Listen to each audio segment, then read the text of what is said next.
in all of Christian art,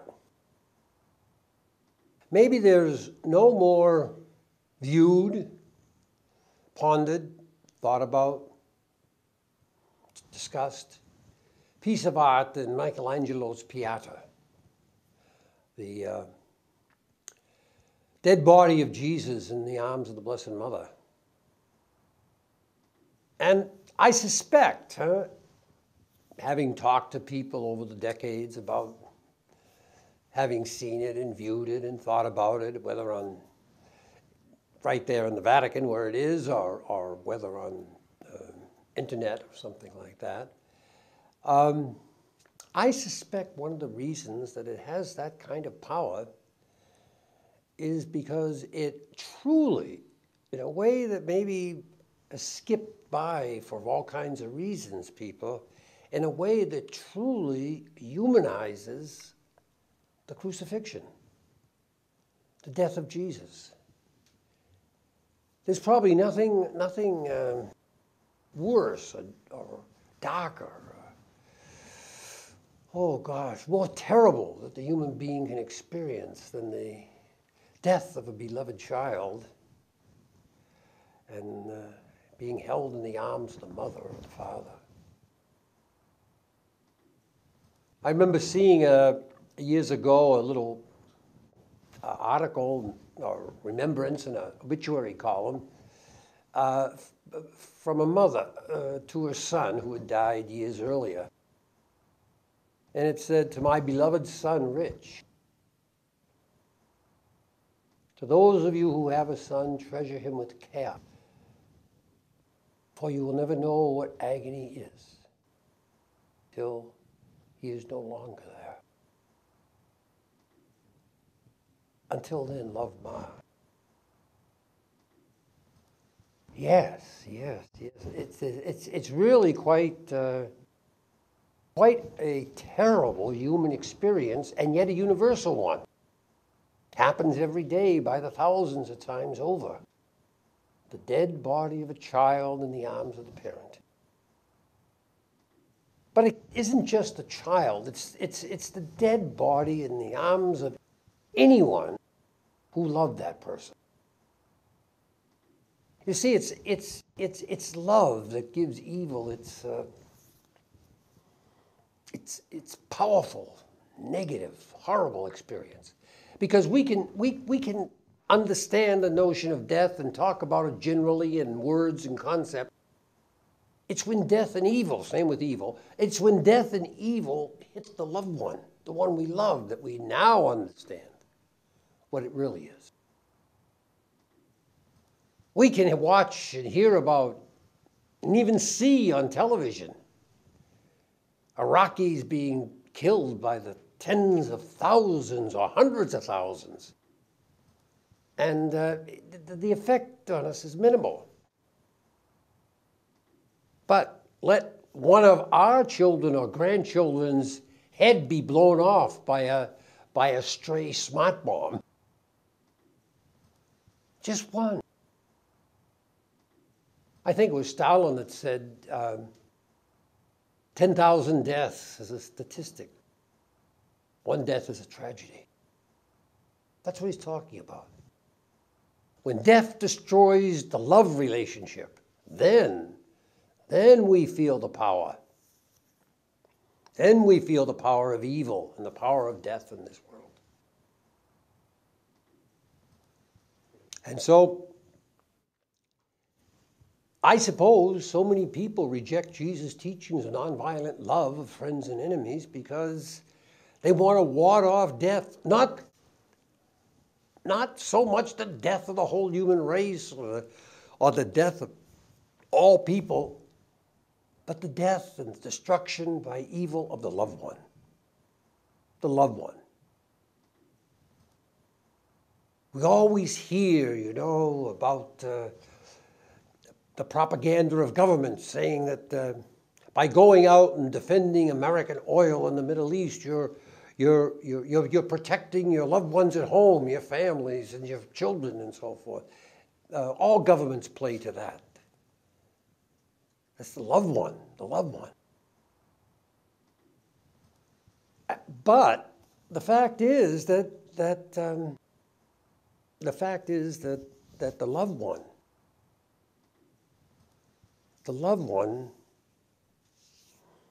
as horrible and as terrible as it is, whether it be a mother, a father, or a child, everyone's loved by someone, everyone. And when they die, it's painful. And it's a loss, because there is something about love as experienced by human beings. There's something about love that wants presence. Indeed, physical presence. And so we must ask ourselves, you see, that if love wants physical presence, and we love people, we have people that we love, and death and destruction and killing destroy physical presence, why should we let anyone do that to those that we love? Because they'll take away one of the greatest things that we have, or the greatest, which is life and love. The life of those we love. And I suppose when Jesus went about his time in Galilee and his journey from Galilee to Jerusalem, it could not help but enter his mind that killing people, you never just kill one person. You never just destroy one person. You never just harm one person. When you kill, destroy, or harm someone, you kill, destroy, and harm everyone who loves that person. Everyone. And so, that's why, for example, that in Catholic spirituality anyway, it's often said there were two altars on Calvary. There was the altar of the cross that Jesus was on, and then there was the altar that Mary was on, the sorrowful mother. Because her son was being destroyed, and while she wasn't feeling the same pain as Jesus, she was feeling awful pain as she watched her son suffocate, be tortured, be spit upon, be humiliated. No. It's not the same pain, but it's deep and serious pain that the loved one suffers when the one loves suffers. When I love someone and they suffer, I suffer automatically. It comes with the territory of being human. It comes, it's there. I don't choose it, don't create it, it's just there. And so we know from the Gospels that Mary Magdalene was at the foot of the cross in all four Gospels till the end. She was there. She obviously was there out of love. She obviously was there because she loved Jesus. It doesn't have to be a romantic love or anything like that. It just has to be, she loved this person. And she went through a terrible ordeal as she watched the power of the state tear him apart. And so, it's over. Mary Magdalene and the other Mary and whoever else might have been there, they take the body down and they bury the body. Has to be done quickly because it's a Sabbath. And so they do. And what was it like for Mary Magdalene, let's say, who loved Jesus? What was it like for her when she walked back from the tomb on that Friday night? Back to a little hovel, a little house, a little apartment someplace in Jerusalem. And just, what was she thinking? What was her heart like? What was her emotions like? One can't help but think it was just the most despairing, the most desolate of all situations.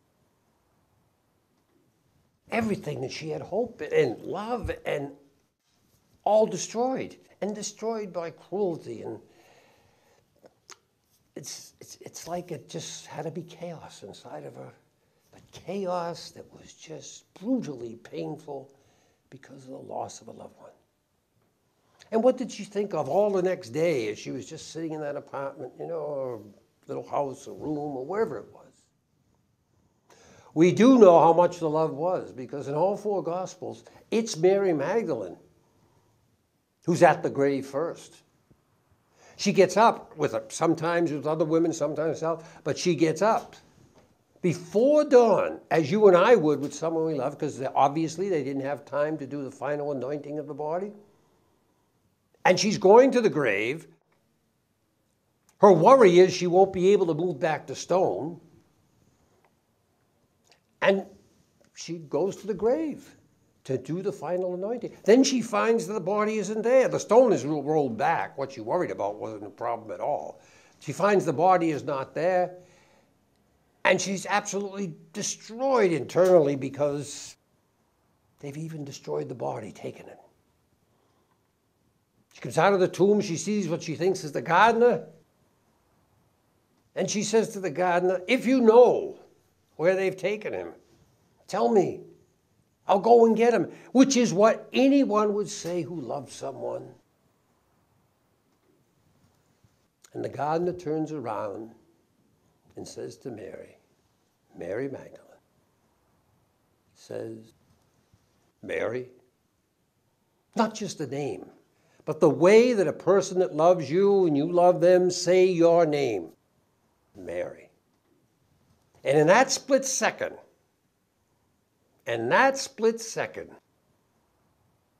the hopes and the fears of all the years are resolved right there. Mary knows death has been conquered. What Jesus said is true. Evil has been conquered. He lives. He is risen. God is who he said, who Jesus said he was, but not by words, not by theology, but by the experience of Christ being risen. And out of that comes everything else.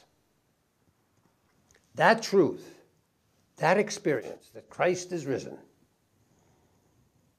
is the centerpiece of Jesus' teaching of nonviolent love of friends and enemies, and of his disciples following that teaching. Without that, his teaching is absurd.